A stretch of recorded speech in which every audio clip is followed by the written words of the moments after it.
रोहित की उम्र 14 साल की थी। इसके माता पिता का कुछ सालों पहले महामारी के चलते देहांत हो चुका था। इस दुनिया में उसकी छोटी बहन मुन्नी के अलावा उसका कोई अपना न था। उसके माँ बाप का सपना था कि रोहित और मुन्नी पढ़ लिख कर बड़े अफसर बन जाएं। मगर असमय मौत हो जाने से उनके सपने अधूरे रह गए थे। माँ बाबा नहीं है तो क्या, मैं तो हूं। मैं अपनी बहन को खूब पढ़ाऊंगा। मैं तो अब अफसर नहीं बन सकता, मगर उसे एक बड़ा अफसर जरूर बनाऊंगा। इसके लिए चाहे मुझे जो भी करना पड़े मैं करूंगा। रोहित अपने आप को मेहनत की भट्टी में झोंक देता है। वो दिन भर स्टेशन पर कुली का काम करता है और पाई पाई इकट्ठी करके अपनी बहन का अच्छे स्कूल में दाखिला करवाता है। मुन्नी की उम्र अभी 8 साल थी। वो तीसरी कक्षा में पढ़ती थी। एक दिन, भैया मेरे सिर में दर्द हो रहा है। रोहित ने मुन्नी का सिर छूकर देखा। उसे तेज बुखार था। रोहित घबरा गया। अरे तुझे तो तेज बुखार है। ऐसा कर, आज तो स्कूल मत जा और यहीं आराम कर। मैं स्टेशन जा रहा हूं। आज जल्दी आ जाऊंगा। थोड़े पैसे आ जाएंगे, फिर तुझे लेकर डॉक्टर के पास जाऊंगा। नहीं भैया, मैं यहाँ अकेली नहीं रहूंगी। मुझे अकेले बहुत डर लगता है। रोहित ने उसे समझाने की बहुत कोशिश की, लेकिन मुन्नी मानने को तैयार नहीं थी। अंत में हार कर रोहित को उसे भी अपने साथ ले जाना पड़ा। स्टेशन पहुंचकर रोहित मुन्नी को एक बेंच के पास लेकर गया और कहा, तू यहीं आराम कर, तब तक मैं कुछ काम कर लेता हूँ। जैसे ही थोड़े से पैसे आ जाएंगे, हम लोग डॉक्टर के पास चल देंगे। मुन्नी वहीं आराम करने लगती है और थोड़ी देर में उसे नींद आ जाती है। उधर रोहित ट्रेन से उतरने वाले लोगों के पास जाकर सामान उठाने के लिए पूछने लगता है। उसकी एक आंख मुन्नी पर ही टिकी थी। उस दिन ज्यादा ट्रेनें नहीं आई और ना ही ज्यादा मुसाफिर। दोपहर होने को आई, मगर रोहित को अभी तक कोई काम नहीं मिला। उसे मुन्नी की चिंता हो रही थी। तभी उसके पास एक मोटा सा आदमी आया और बोला, ए लड़के, सामान उठाएगा? जी साहब। उस आदमी के पास 2 बड़े बड़े बक्से थे।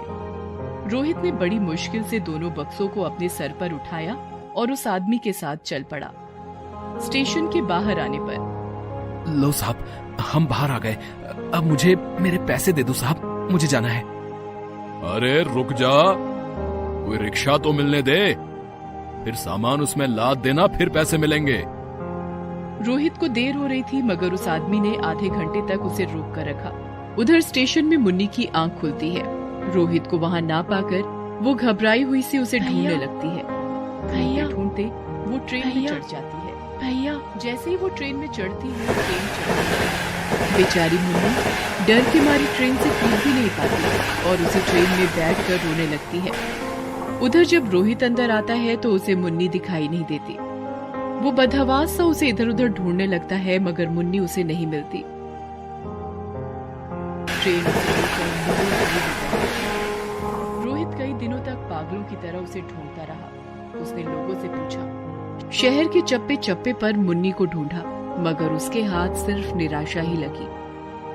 उधर ट्रेन मुन्नी को लेकर वहां से कई 100 मील दूर दिल्ली ले गई थी। दिल्ली पहुंचकर ट्रेन जैसे ही रुकी, मुन्नी जल्दी से ट्रेन से बाहर आई। एक अनजान शहर में खुद को अकेला पाकर वो बहुत घबराई हुई थी। ऊपर से उसे बुखार और भूख भी परेशान कर रही थी। वो स्टेशन से बाहर निकली। स्टेशन के पास कुछ दुकानें थी जिनमें खाने पीने का सामान मिल रहा था।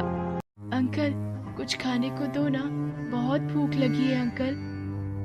चल भाग यहाँ से, एक तो बोहनी भी नहीं हुई, ऊपर से ये भिखारिन आ गई।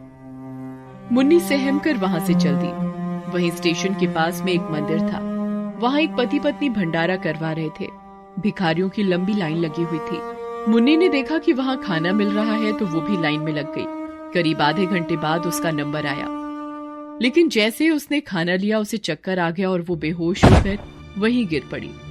दोनों पति पत्नी दौड़कर उसके पास आए। अरे ये बच्ची किसकी है? मगर भीड़ से किसी ने जवाब नहीं दिया।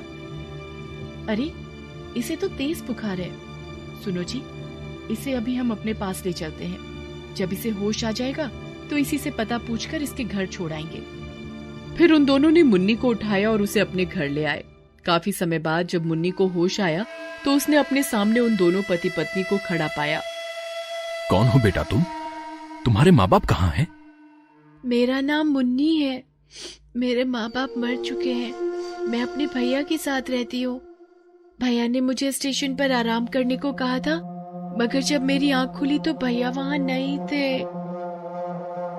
ए जी, मुझे लगता है कि गरीबी की वजह से इसका भाई से स्टेशन पर छोड़ गया था, मगर ये बात इस बेचारी को समझ में नहीं आ रही है। तो हम अब क्या करें? क्यों ना हम इसे पाल ले। वैसे भी शादी के इतने साल बाद भी मेरी गोद अभी तक सूनी है। शायद भगवान ने इसे हमारे लिए ही भेजा है। और अगर इसका भाई आ गया तो? अगर इतना ही प्यार होता तो वो इसे स्टेशन पर ना छोड़ता, लेकिन इसे कुछ पता नहीं है, इसलिए इससे कुछ मत कहना। बेटी, हम तुम्हारे भैया को ढूंढने की कोशिश करेंगे।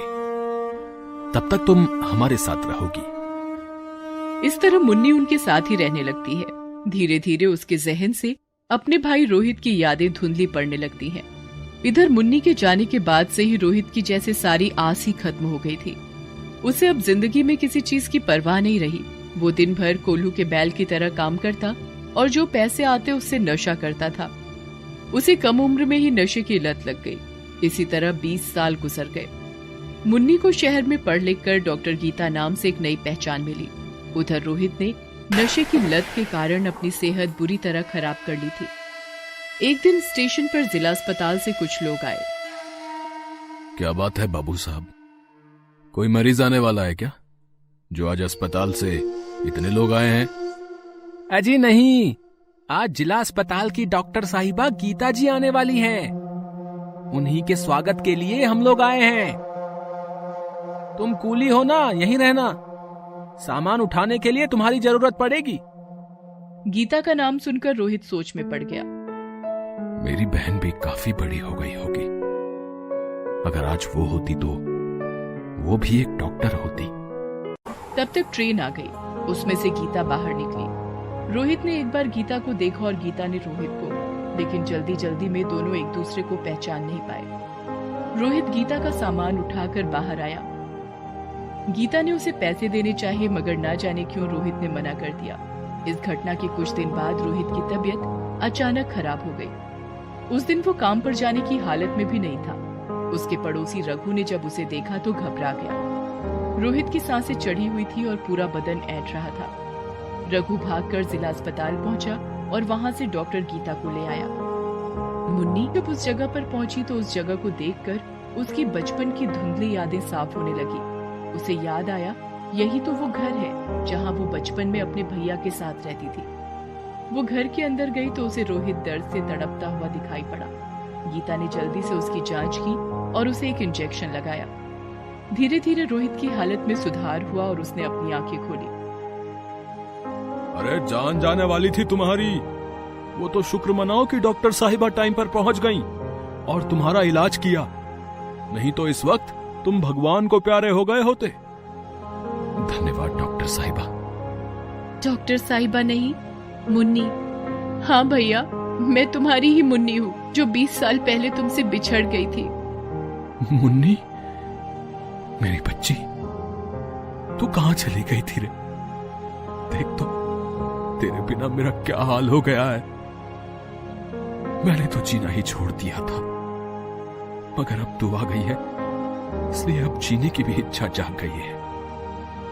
अब तू कभी मुझे छोड़कर नहीं जाएगी ना?